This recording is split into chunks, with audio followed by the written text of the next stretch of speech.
Good evening, everybody. Welcome to the show. I'm sorry that we're here and we're not over on Jonny's channel like we usually are. Jonny has a prior engagement. He's not unwell or anything else. Nothing is wrong. They just have a prior engagement that Jonny had kind of, I think, forgotten about. So all is well, and I have something in my eye that's annoying me. So all is well. But that's why we're here instead of over on Jonny's shows on his channel. So hope everyone's all right and has had a good week so far. It's been a belter of a week here. It's been extremely busy, and I'm extremely tired. But I'm here for you guys because I love you all. I think you guys are amazing. You are the best people on YouTube. So with that in mind, let me stop the music in the background. There we go. Let's see who we got here tonight. It looks like we've got a fair few people. Let's go see. Just Bob was in the house first of all. He says, man, do I love the live recording of I Just Can't Help Believing by Elvis. Such a great balanced sound from the album That's the Way It Is. Yeah, I agree, actually. It's a beautiful recording, and you know what? It's a brilliant, brilliant performance of that song. What a great reading of that song. Love it. And then Just Bobby is here, as I said. Billy Morgan is here as well. Thomas in the Philippines is here. And of course, Alps Media is here. John Edgar's here as well. Lockdown Band is here. And Kyle Jadriziak is here, who is co-hosting with Jonny on Thursday last week. And I think he did a very fine job. Tony Stringer is here. And Mike over at Music to Motion is also here, which is cool. And I'm just scrolling through basically just to see who's here. John Edgar has the first question, which we'll get to in just a minute. It's a good one. The Not Chosen is here. He says, yeah, man, good to see you. Bops is here. He says, rink is now open for all skaters. Absolutely. Just be careful you don't slip and fall. Just Bob says, I'm wearing a hoodie as well, and I'm wearing a hoodie. Yep, we're both wearing hoodies. This is an old one, actually. I've had this one for a while. And yes, it is cold. It is very cold here at the moment. We are due an absolute dump full of snow, rather than the dandruff that we had last week, which was a bit pathetic, really. I thought, come on, Scotland, you can do better than that. Let's see, Bobby Booth is here, and we can start the show now that he's here, which is great. For some reason the chat would not move. So let's go back up to John Edgar's question, and if you guys have a question, please do post it into the chat, and if you do exactly what John has done with his question, was he typed at Jonny Lipsham Studios, and it highlights it in red. So, well, it does for me. You don't get to see the highlighting red. I get to see that. And that means I can separate your questions from just the general chat that you guys are having. I am absolutely happy for everybody to talk to each other and get to know each other in the chat. Absolutely, if you're here for the first time and you've never been to a Songwriting Simplified or to a Sunday Night Live, which is the other show that I do, if you've never been to either of those shows and you just kind of, or maybe you have, maybe you've been for a while and you just kind of kind of watch from a distance, and you're learning, which is great, and you're enjoying it, which I appreciate as well. But please do say hello in the chat and let me know that you're watching, and I'll call you out. Absolutely, I'll call you out because I like doing that, and I like mentioning people by name. So let's see. Dave's not here. Yeah, no, he's not. I don't know why he's not. He would normally be here. Let's see. Let's get to John's question. But as I say, if you've got a question, get it in there now, and I'll get to it. What would you consider to be a really strong chord progression starting off in B minor and modulating to a relative key or other, and why? Good question. I'm just going to change my sound over to the Steinway concert grand piano, and we'll look at B minor, because B minor is a really nice key, actually. Not a lot of people like it. Bach liked it. Beethoven liked it a lot. A lot of his works were in B minor. It is the relative major of D major, so it has 2 sharps in its key signature, F sharp and C sharp. And that's important because if you play a C natural or an F natural when you're in the key of B minor, it's going to sound pretty awful, as I shall demonstrate here. Let me just move over a little bit more and move my mic without banging it. There we go. So here's the key. Here's chord, I should say. Here's the chord of B minor. Okay, and if I play a C natural over the top, you get that, which sounds a little bit, I mean, in spice terms, that's extremely hot. It's fine if you use it as a little passing note. You know, if you go from here, from the 9th, and you pass through that C natural to the B, that kind of works. That makes that C not quite so tense, but if you just leave it, it sounds a bit wrong. Same with F, actually. Arguably, that's slightly more spicy. But if you were to do that as a passing note between F sharp, F natural to E, that sounds alright. Because the F natural is a passing note, so you don't really feel it. You know, so you can make that into a little run.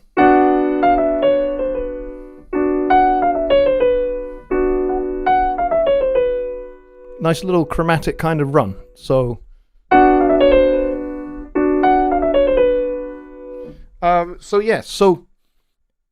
F naturals and C naturals don't sound good in the key of B minor. So, and they don't sound good in the key of D major, because that's the flat 7, which turns out into a D7 chord, which is fine if you're going to go somewhere else. So if I go to G,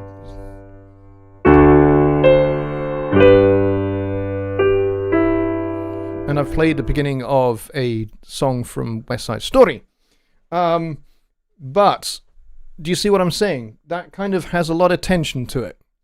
And if I was to play a D, play an F natural, now we've got the sharp 9 of the chord, which in a lot of contexts doesn't sound very good either. However, in a kind of more bluesy kind of context, that kind of that makes into what we would call a blue third.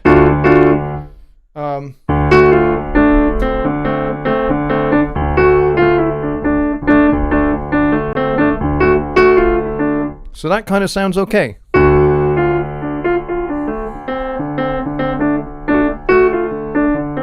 That sounds okay. So context, again, is going to be king. But to actually answer the question about B minor, and we want to go to the relative major, so I could go...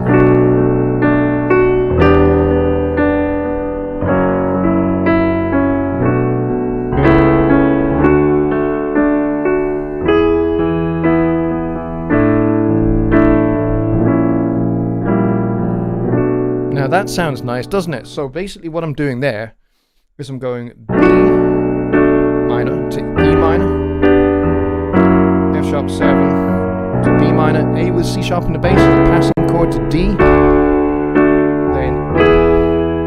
and then E normal, E major, which gives you this little surprise note here. So but what I can do is I can go A suspended to A sharp half diminished, which takes you back round. So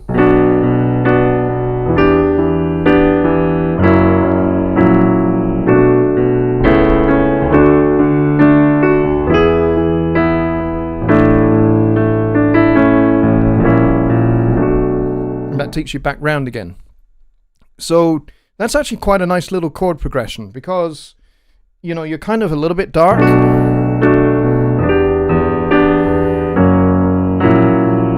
then this takes you into something a bit brighter. D major is actually quite bright, and then sticking in this E chord when really you could have gone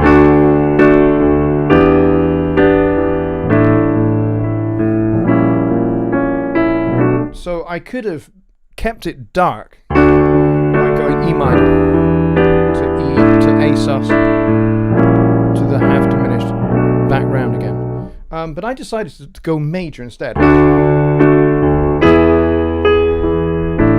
Just to kind of keep that sense of optimism and hope kind of going. Whoops. And then we're back round again. So I really like that, personally. But I appear to be clipping my mic. Okay, sorry about that. Actually, I'm clipping the piano. That's what we're doing. Let's turn that down a bit. There we go. Still clipping. Turn it down a little bit more.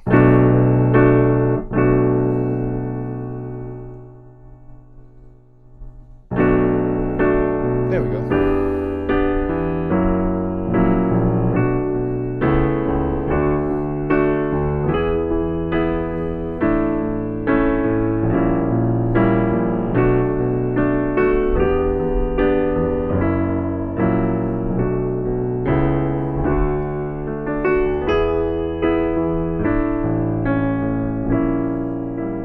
And then you could kind of take that in anywhere that you want to go, really. To provide a little bit of contrast, you could go from this A thing here. You could go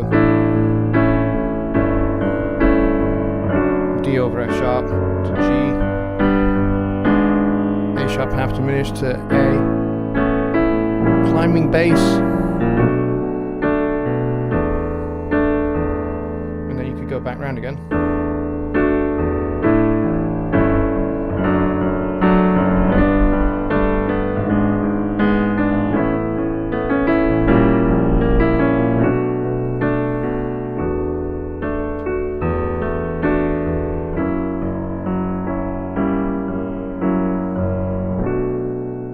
Notice there that I did the flat 9 here.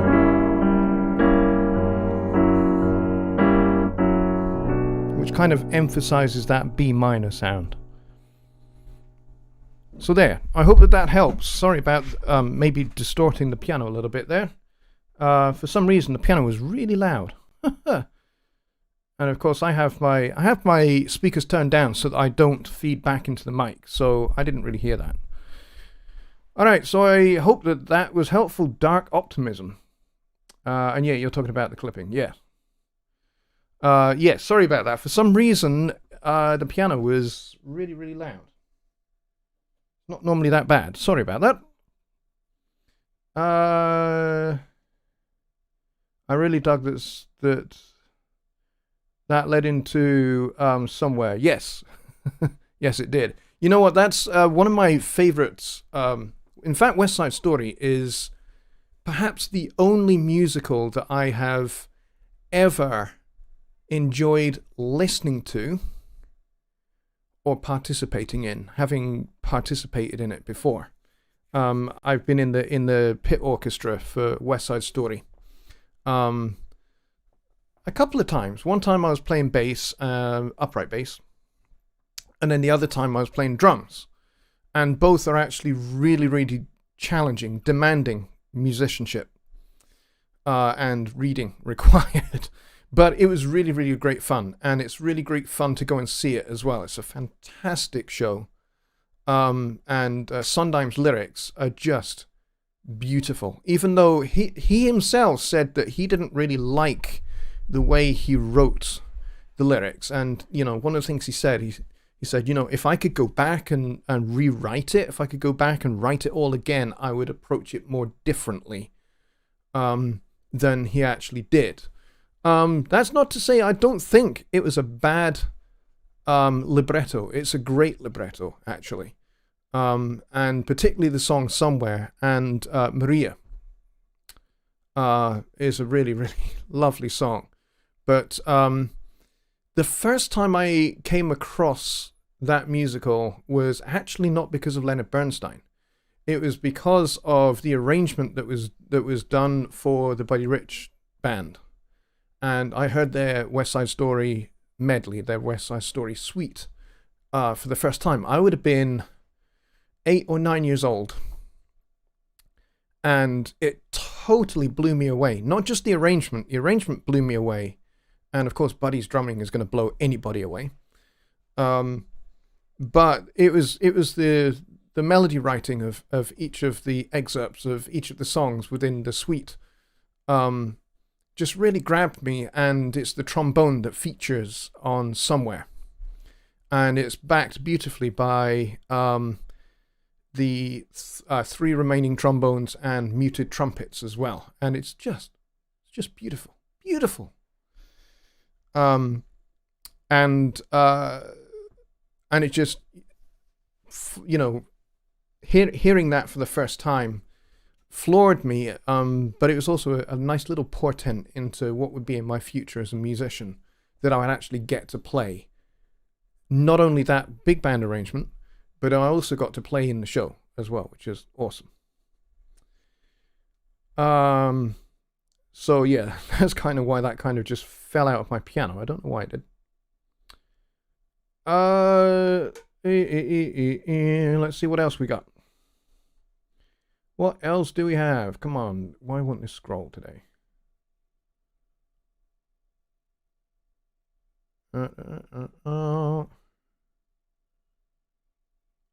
I'm trying to see if there are any other questions. But that was a great little first opening question. Only got 18 watching. Good grief. We need more. We need more. More people. Go get me more people. Mike, go get me some more people. Mike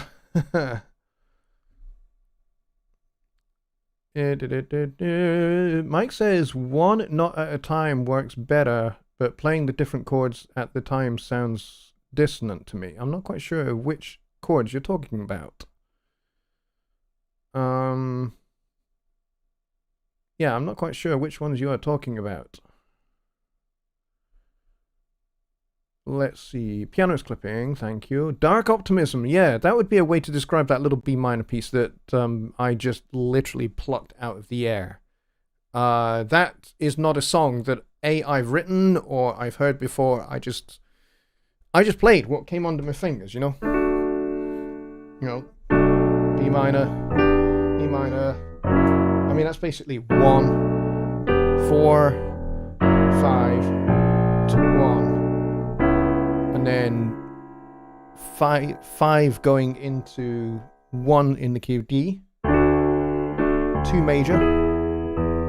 5. But now we're going back to B minor, so this little diminished chord is substituting for F sharp 7 flat 9. If I change the bass note, it's exactly the same chord on the top. And it leads nicely. Nice little bit of voice leading.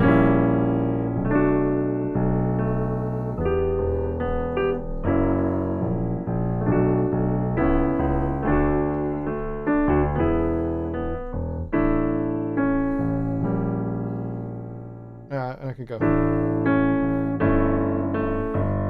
And climbing bass lines are always nice.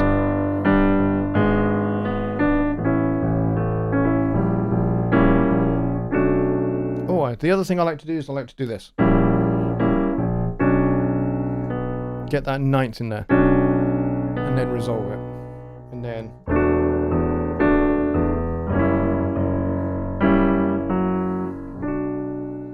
And of course I could be really cheesy and do this.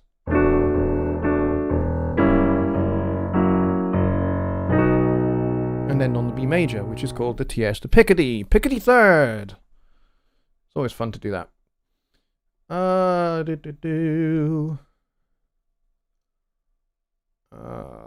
Bobs was asking about pentatonic scales for guitar. Either way, I thought it's a 1 flat third, 4, 5, 7. On guitar, it's easy. But convoluted note pattern. Okay, so there are different pentatonic scales. There's the major pentatonic scale. There's the minor pentatonic scale. Then there's also the modal pentatonic scale, and there are several others as well. But there's kind of a diminished pentatonic scale that nobody ever uses. But so major one would be 1, 2, 3, 5, 6.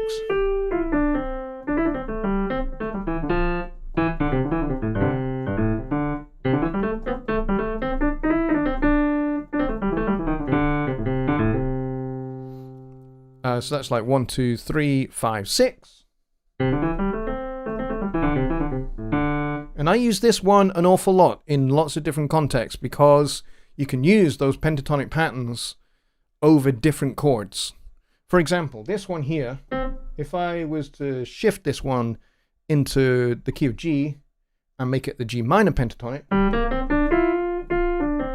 which would be 1, flat 3, 5, sorry, 1, flat 3, 4, 5, flat 7, which is what Bob's is talking about.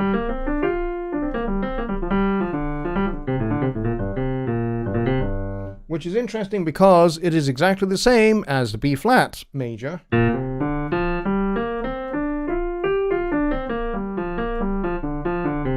It's exactly the same as the B flat major, you're just starting it on G. Right?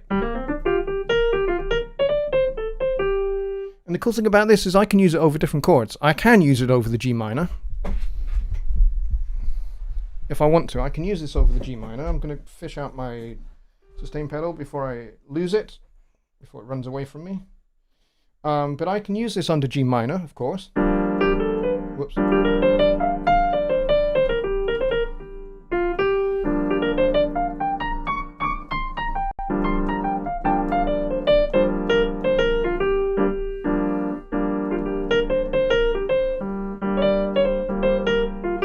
And it sounds nice and bluesy. I can also use it in a B flat major context. So if I do a nice little B flat major kind of thing.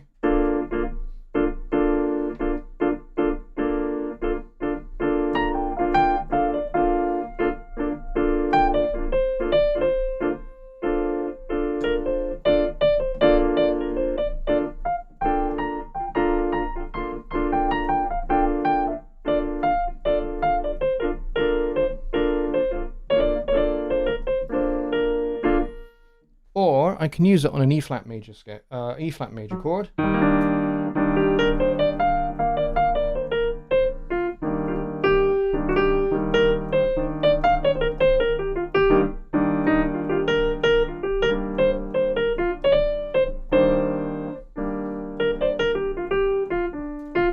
So you can use one pentatonic scale to create melody over different chords. And they should all fit because they're kind of all related to each other. So essentially I was using a G minor. So if we call that chord 1, then this would be 3 major. And then this would be flat 6, E flat. They're all kind of related. You know, if I went...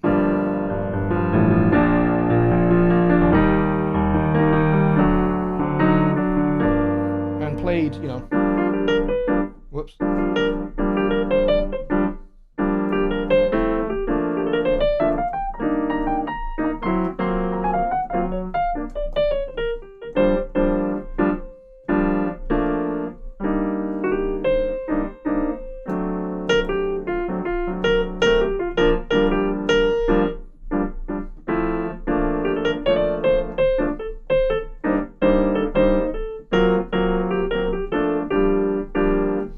They all kind of fit.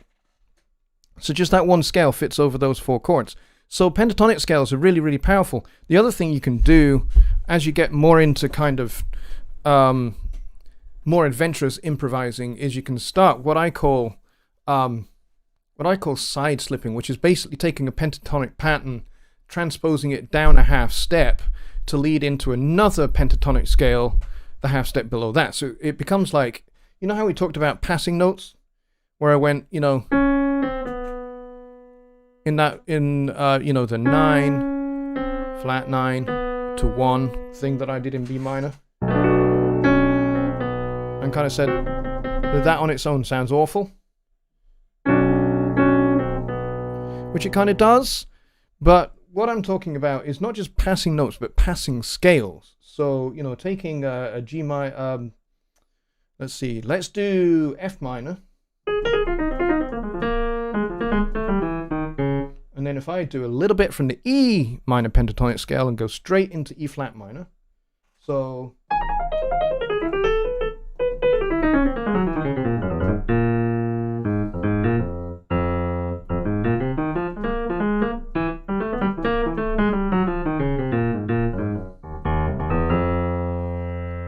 And it just provides a little bit of extra spice, a little bit of extra tension, and it sounds very, very hip in a jazz context.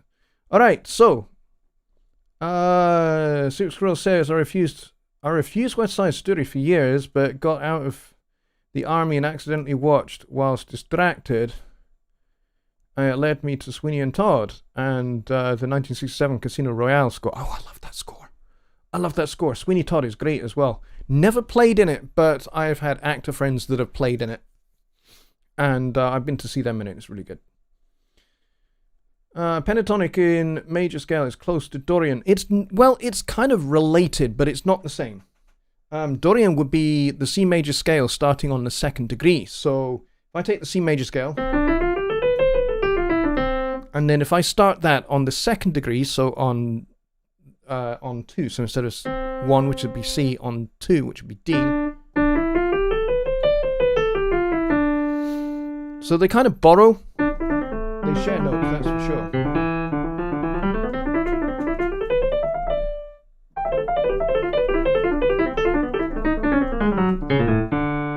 So they kind of borrow from each other, I suppose.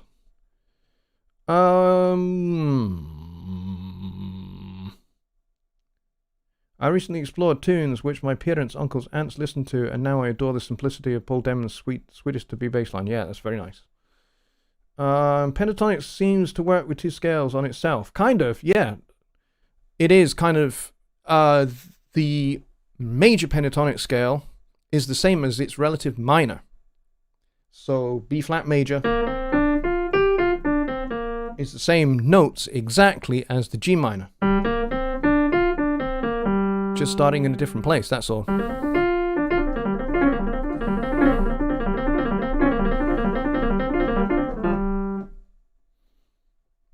Here we go. Jonny says, your take on composers who borrow from other well-known melodies to create something original. Somewhere, West Side Story used dabs of Beethoven's Emperor Concerto and Tchaikovsky's Swan Lake, and also beat elements of Strauss. Yes, absolutely. I don't have a problem with quoting, and I think quoting and using somebody else's or a fragment of somebody else's melody as an homage to another composer who you admire or who has inspired you, I think is a good thing. Composers have done that for centuries. I mean, Mozart quotes Haydn all over the place. Beethoven quotes Mozart all over the place. And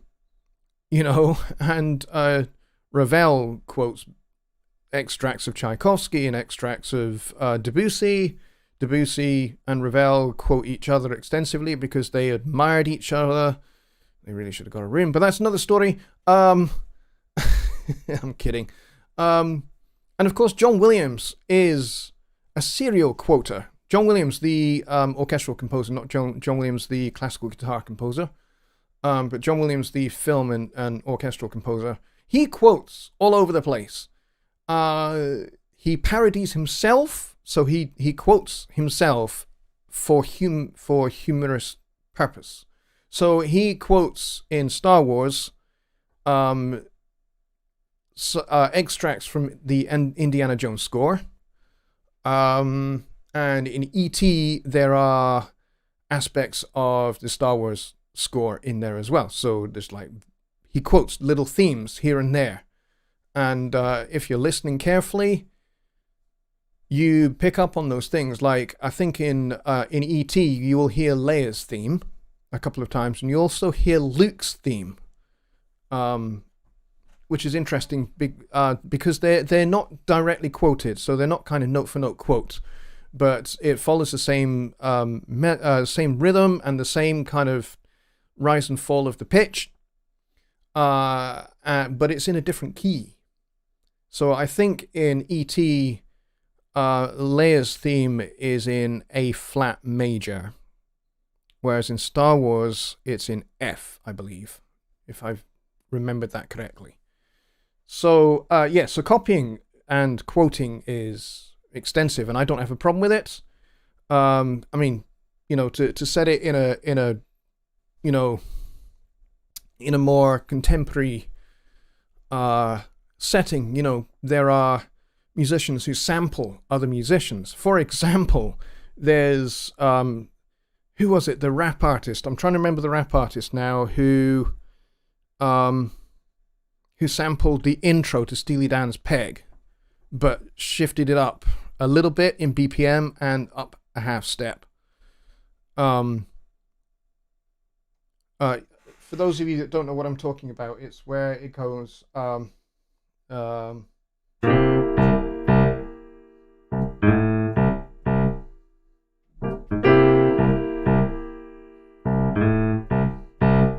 it has that going all the way through it. What's it called? It's called Uptown Baby. I can't remember the artist, however.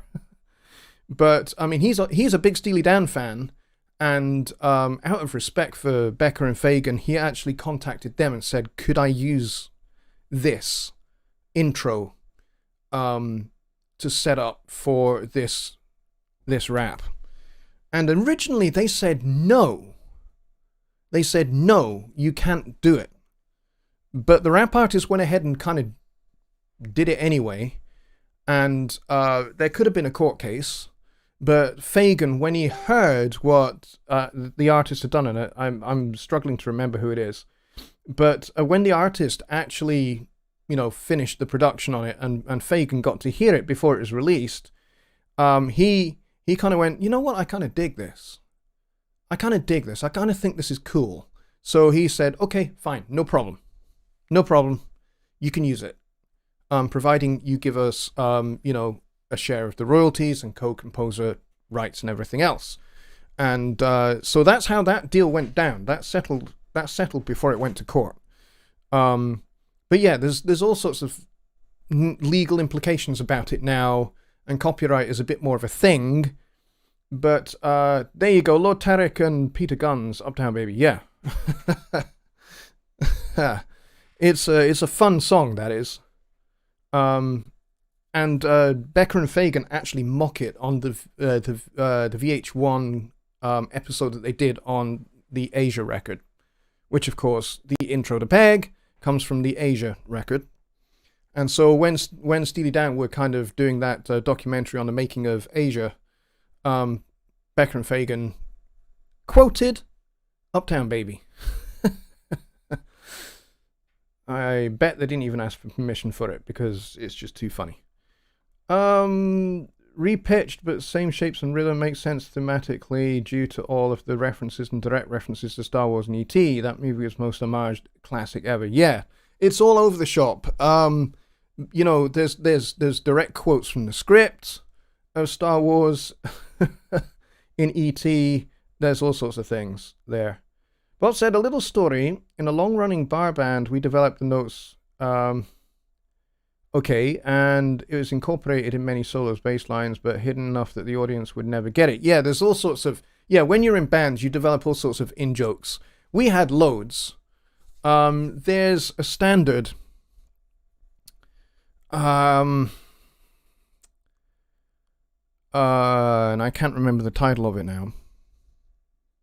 There's a jazz standard, and if some attractive lady walked into the club where we were playing, it didn't matter what tune we were playing at the time, we would drop straight into this particular ballad, but at the tempo that we were at. So if we were playing Cherokee at 340 beats a minute, absolutely laying it down at 340 beats a minute, and some attractive lady walked into the club, and we all clock her as she walks into the club, we would play that ballad at that tempo. And nobody else got it except for us, but it just made us laugh.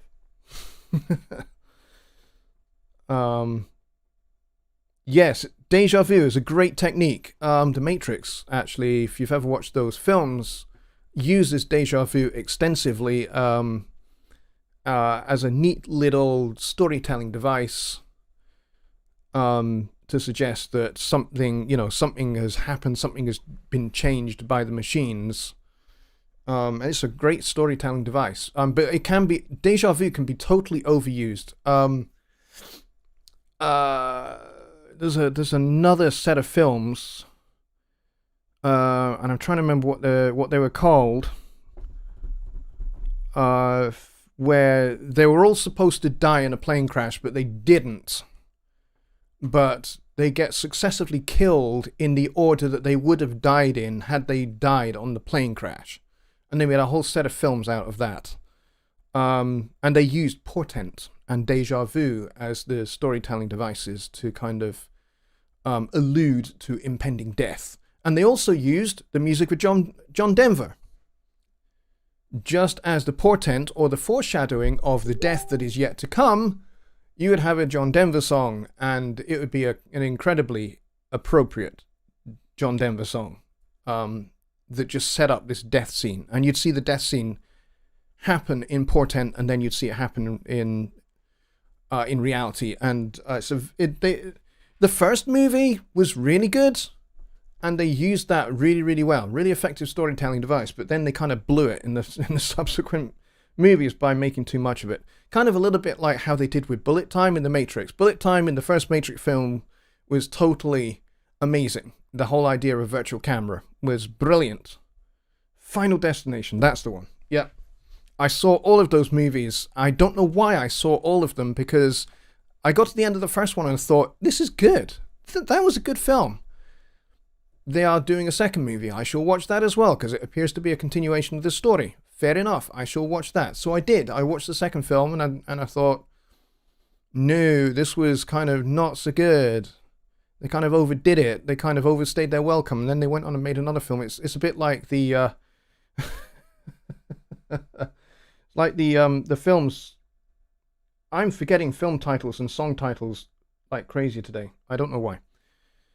But yeah, there's another bunch of films that some of actually which were shot in the summer of 2019, just before the pandemic stuck. Set of films called The Fast and the Furious. Fast and Furious? Fast and Furious.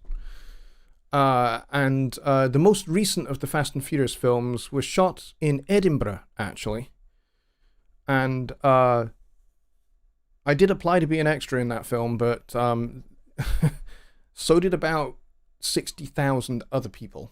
And they only wanted 200 people, so I did not get cast. But anyway, to be honest, I think after maybe the second, maybe the third of those films at a stretch, I think that series was done. But yeah. So, any other questions? Because I've been talking about films rather than songwriting. And I'd love to get back to songwriting, to be honest. But I think some of you are kind of leaving for a variety of reasons, which is a little sad. Let's see. Just Bob is away to go and get dinner. Go and enjoy your dinner. Hope it's good. But it looks like it's going to be a short show tonight, which is fine, if that's what you guys want. If you guys would prefer a shorter show for these solo shows rather than the full hour that I do with Jonny, that's fine. Don't have a problem with that, but yeah, I will take another question or two. If you guys have any, that is. Seems we've kind of talked about quoting, and we've talked about chord changes in minor keys, and that kind of thing.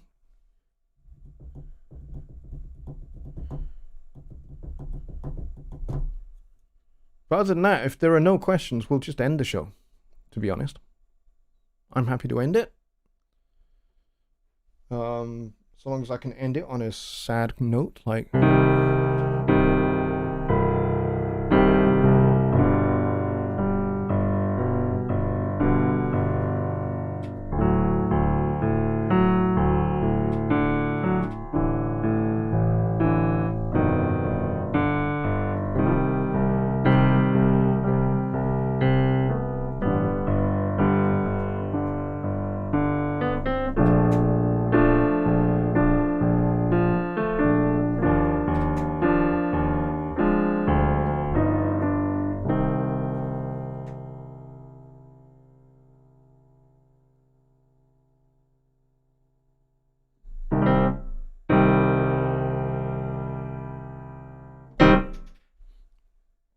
John says, give us a tutorial on something that interests you that is application to us. Well, what interests me may not interest you, may not interest everybody in the chat here, because, you know, I'm a jazz nerd, and I'm a self-confessed jazz nerd, and not everybody is going to be into that. Some people are, some people aren't. You know, that's kind of what I grew up with.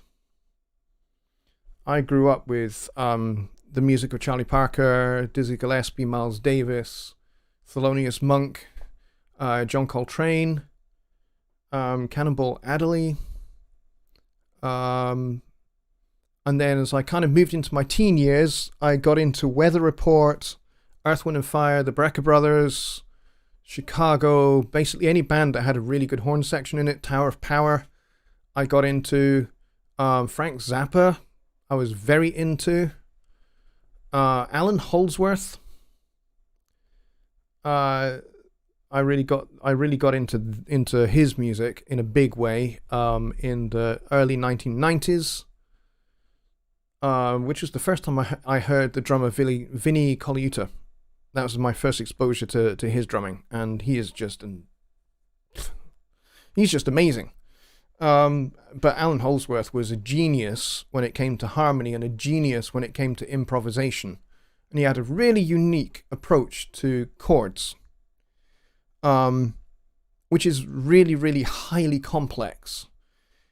Basically, the way he looked at the major minor tonal system of Western music, which is all based around major chords, minor chords, and the tension between 5 and 1. That's what Western music, whether it's classical music or whether it's pop music, it's all based around this tension between chord 5 and chord 1, the perfect cadence. Everything is built around that.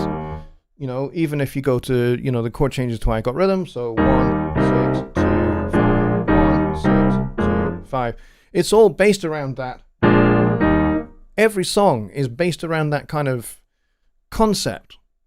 And so, you know, in the 1940s, the late 1940s, early 1950s, Charlie Parker and Dizzy Gillespie developed an intricate system of being able to improvise on these chord changes and make it sound hip in a way that had never been done before by using upper extensions of the chords for notes for improvising on. And so those upper extensions are the notes that provide tension, like, you know, ninths, 11ths, 13ths, alterations thereof. Alan Holdsworth kind of took everything that came before him, you know, the Miles Davis, the John Coltrane, the Michael Brecker, and took all of those harmonic and melodic developments and gave it his unique approach, which was forget about chord changes, forget about chords, and just look at the whole thing as a mode, which is what he did. A lot of his music is modal.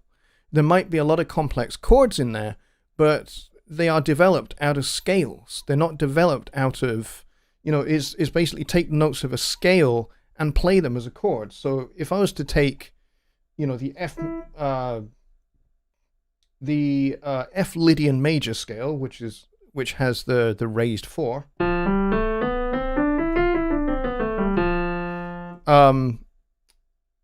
and if I was just to take a few notes out of that chord, out of that scale, and play them as chords, you get all sorts of different sounds.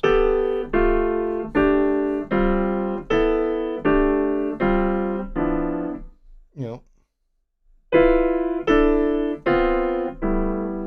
And that was Alan's approach to harmony, which was really unique and different and interesting. And his music is highly chromatic. There's lots of approach chords, there's lots of approach notes, and there's enclosures around a chord that he uses. I mean, those are all kind of advanced harmonic and improvisation techniques that are going to go way over most people's heads. But in answering your question, that's the stuff I dig. That's the stuff that I grew up listening to and transcribing and working out.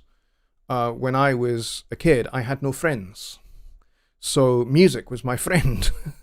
And all of these records that I listened to were the people that I listened to and the people that I enjoyed being with. For me, listening to a record isn't about just listening to the music. I am meeting with the composer. I am meeting with the musical mind that created that music. For me, that's what listening to music does. Which is why I can never listen passively to music.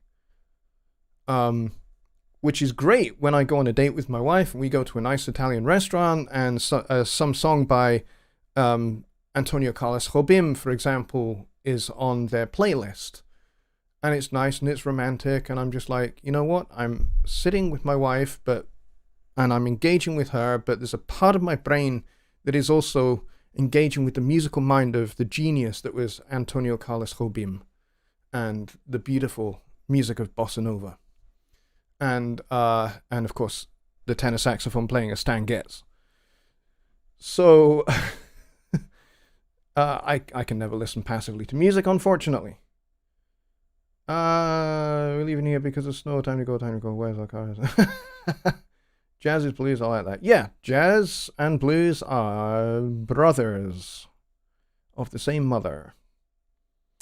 How do you feel about James Carter's Frisco Follies? I've loved it since I first heard it in Honduras in 1998. Actually, that is something I'm not very familiar with at all. I'll tell you that much. So I'm afraid I can't speak to that.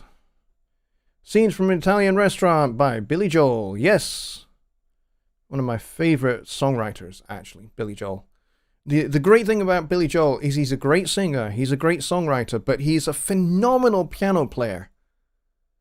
And you kind of, everybody that goes to his shows, everybody that watches him on DVD or watches him on TV playing, they get so caught up in the great songs, the great singing, that they just totally overlook the phenomenal piano skills this guy has got. This guy is a genius at the piano. And, you know, you wouldn't, unless you are attentive to it, you can completely overlook what he can do. I mean, he does very elaborate hand independence whilst he's singing and playing, and it's amazing watching him do it. Another great piano player, songwriter that I really admire is Bruce Hornsby. Because, I mean, he also likewise has phenomenal piano chops. He's a little bit more jazz orientated than Billy Joel is, but they kind of come from the same kind of approach to songwriting, storytelling, narrative style songwriting, which is something that I'm very, very familiar with and very into. Have I listened to Eric Gale's work? He's an absolutely amazing guitarist. Definitely, he was a legend of the guitar. For sure. Definitely. For me, the greatest legend of the guitar, and Jimi Hendrix was a massive admirer of his, and that would be Charlie Christian.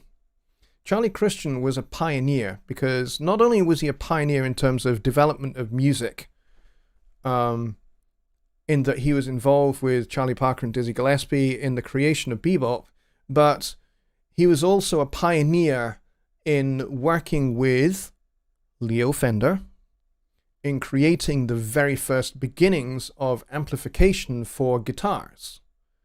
So with Leo Fender working with Charlie Christian, they developed the first kind of pickups for guitars that then could be then connected to with cables and plugged into an amp, into a valve amp. So that was the beginning of kind of amplifying and electrifying the guitar. And Charlie Christian was kind of right there on the cutting edge of that developing technology, as well as being on the cutting edge of creating with Parker and Gillespie a brand new music form. Oh, sorry, I misunderstood. I apologize. Eric Gale. Eric Gale, yeah, the late Eric Gale, and you're referring to Eric Gales. Okay, I did not realize. Apologies. I'm not familiar with Eric Gales, but I am familiar with Eric Gale, who I think played an Ibanez guitar. An Ibanez hollow body guitar for most of his life. Yeah, I'm not familiar with Eric Gales, though, I don't think. Would you please speak out the B minor chord changes before I close? Sure, I'll do that right now. Okay. All right. Here we go, wibbly wobbly microphone. I have a busted mic stand, I hope you understand. And basically, it is leaning precariously against my desk and the piano. So anytime I play the piano, you can probably hear it going thunk into the mic stand. So those chord changes, do not steal my chord changes, John. These are copyrighted as of now.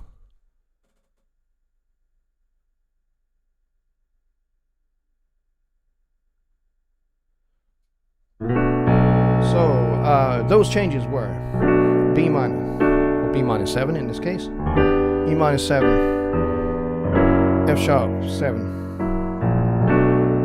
back to the B minor 7, A over C sharp to lead you into D, then E major, A sus, resolve it, A sharp diminished, and then back round again.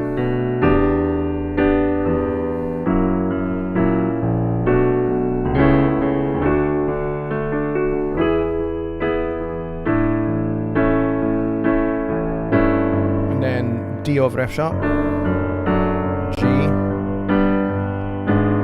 G sharp diminished to A sharp diminished to B minor, D11, no sorry, E11, and then A over G to get you back round again.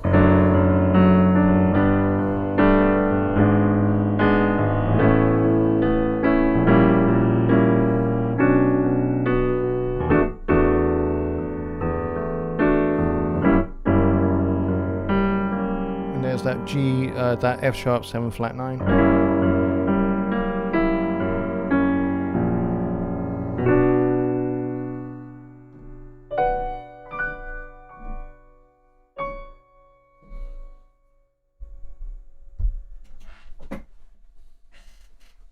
But there you go, no stealing that.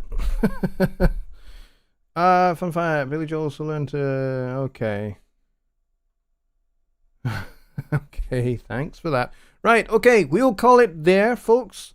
Thanks very much for coming, everybody. You only need a 4-chord song. I wrote a song all about writing 4-chord songs, by the way. I wrote it for a kids' album that I was contributing towards. It wasn't my album. There was an album of about 30 kids' songs on it, and I wrote 4 of them. And one was about writing a 4-chord song. That was many, many years ago. That was like 20 years ago. Anyways, there we go. Thanks a lot for coming, everybody, and I will see you all on Sunday, right back here for Sunday Night Live. If you've got questions that you would like, or a particular topic that you would like us to focus on for Sunday Night Live, please email me, Jonny at johnnylipshamstudios.co.uk. Go to the website down there.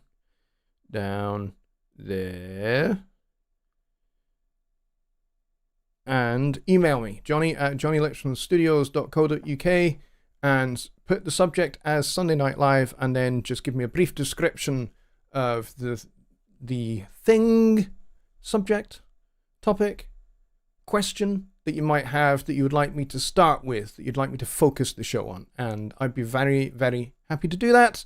And if I get a bunch of them, I'm going to start queuing them up, so we'll do them successively, show after show. Alright, folks, so until then, I wish you all an exceptionally good night, and a very enjoyable rest of your week. Good night.